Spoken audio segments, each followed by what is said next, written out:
Quick question for you. Have you ever thought about having a podcast of your very own? If so, I wanted to let you know that Spotify has a platform that lets you make one super easily and even distribute it everywhere, plus earn money. It's all in one place for free. It's called Spotify for Podcasters, and here's how it works. So, Spotify for Podcasters lets you record and edit podcasts right from your phone or computer. So, no matter what your setup is like, you can start creating as soon as today. Then you can distribute your podcast to Spotify and everywhere else podcasts are heard. Video podcasts are also available on Spotify, so that's pretty cool. And with Spotify for Podcasters, you can even earn money in a variety of ways, including ads and podcast subscriptions. And best of all, like I said, it's totally free with no catch. Ever since I discovered Spotify for Podcasters, I really just feel like it's brought my podcasting to a whole other level. So I highly recommend you give it a try if podcasting is something that you've been thinking about doing. All you have to do is download the Spotify for Podcasters app or go to www.spotify.com/podcasters to get started.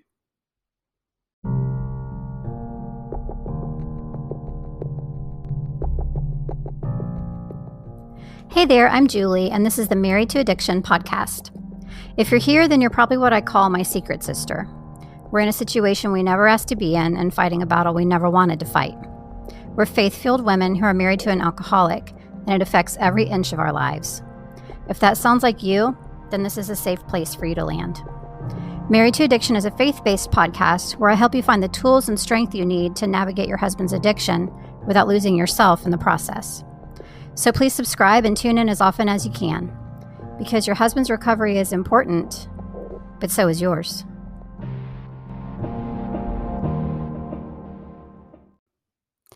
Well, the holidays are upon us again, and as the wife of an alcoholic, that might give you a lot of anxiety. A lot of our husbands tend to ramp up their drinking during this time of year, and of course that, coupled with all of the family gatherings, can really just bring a lot of stress into our lives, on top of all the normal stress we have in our lives. So I wanted to invite you today to join us in the Secret Sister Circle. It has now reopened for signups. It was closed all the way back from September 1st until now. You could not sign up. It was not open to the public. It is now. I would love to have you join us, especially right now, because there are some lessons in there that are for this time of year specifically. There is a lesson on what to do during the holidays. There is a lesson on how to handle toxic behavior during the holidays. There is a lesson on the best New Year's resolutions for the wife of an alcoholic. Things that are specifically geared towards this time of year and you as the wife of an alcoholic. So I would absolutely love to have you join us in the Secret Sister Circle. It is my coaching group for wives of alcoholics. There is so much more to it.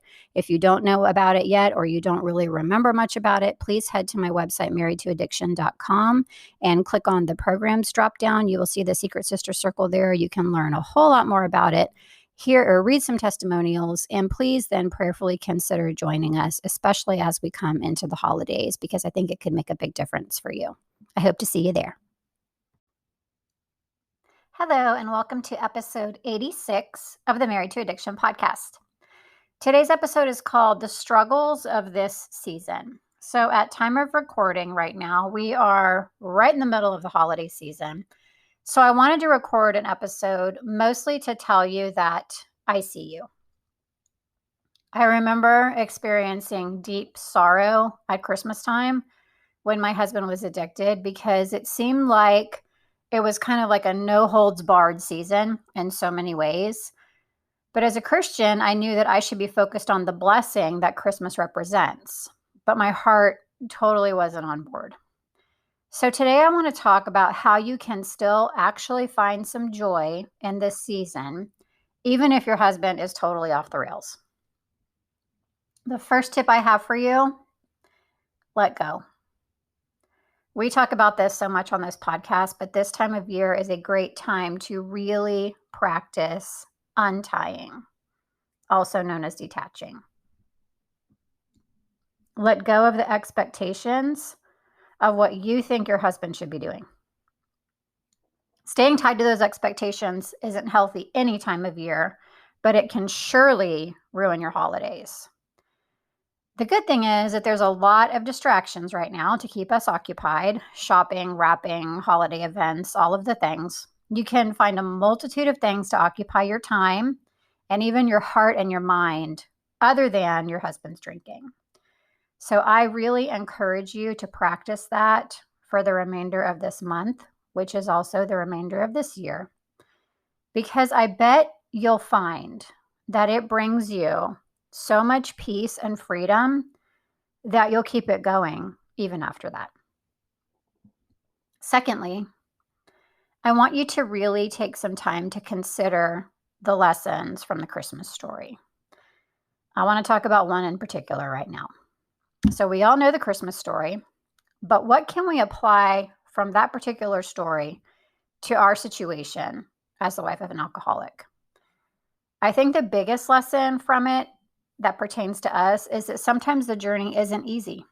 So, let's talk about that for a second. Let's think about how it was for Mary. Picture this. You're 9 months pregnant, about to pop, and as uncomfortable as all get out, everything you do feels like a chore. And if you've been pregnant, 9 months pregnant is no fun. Breathing is hard. Touching your toes is impossible. You can't hardly walk across a room without getting winded. You're so over it. And you don't really have energy to do much of anything. You literally just want to lay on the couch until the baby comes, or just stay in bed until the baby comes. Like, you just are zapped, no energy. But instead, in Mary's case, she learned that she had to travel for several days on a donkey down a hard and dusty road. Not good circumstances for anyone, but seriously, I can't think of much worse than having to do that at 9 months pregnant. I'm sure she was less than thrilled about that journey, but she knew the journey would be worth it. So the modern day lesson here: sometimes the journey will be difficult. And sometimes we'll wonder, probably like Mary did, is this seriously the way that it has to be right now? This feels way too hard. This can't be what I need to go through. But just like Mary, if you stay tuned into the Lord and stay on His path, no matter how long and dusty it seems, you will surely reach the beautiful destination that He has for you. And lastly, let's talk about finding joy that I mentioned in the beginning.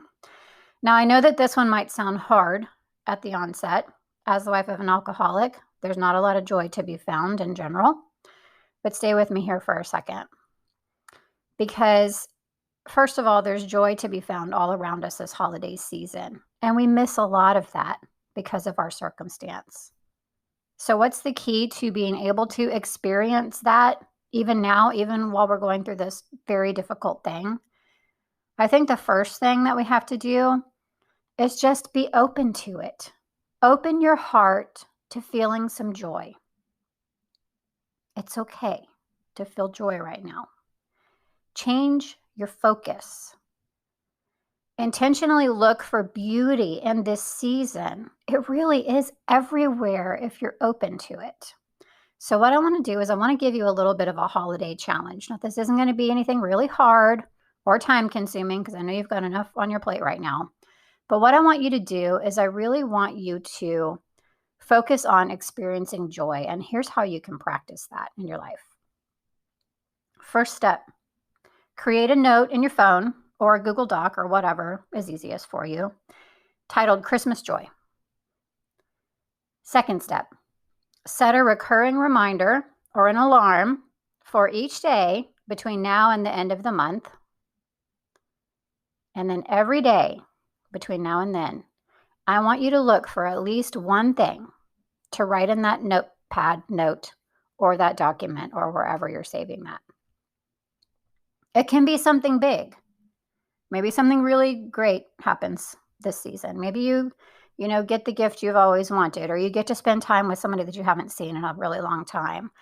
Or it might even be the smallest of things, like the beauty in Christmas lights, or the excitement of, your kids on a certain day. Anything, baking some cookies, like whatever it looks like. It can even be the smallest of things, but be open to finding at least one way to experience joy each day for the next couple of weeks. And then I want you to notice when you're intentional about looking for joyful things, how your spirit lifts, especially in combination with remembering that God is with you, even though this season can be difficult and this journey is difficult right now. And also practicing that letting go, like I talked about at first. The combination of those things will truly lift and lighten your spirit through this holiday season. And then hopefully you will learn the value in them and you will continue them on even as next year comes. So I hope that helps. I'm wishing you a peaceful holiday season, and I will see you next time.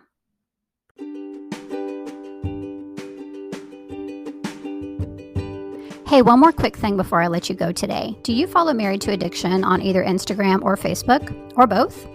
If not, I would love to have you join me over there. It's a great place to stay connected with everything that's happening with Married to Addiction. I post updates about my podcast episodes, of course. I post about my freebies. I post about my programs. I post encouragement in the way of Bible verses and things like that. I also post just like some helpful little teaching nuggets sometimes too. So I really think that you would get a lot of value out of that as the wife of an alcoholic, and I would love to have you join me on either Facebook or Instagram, or both.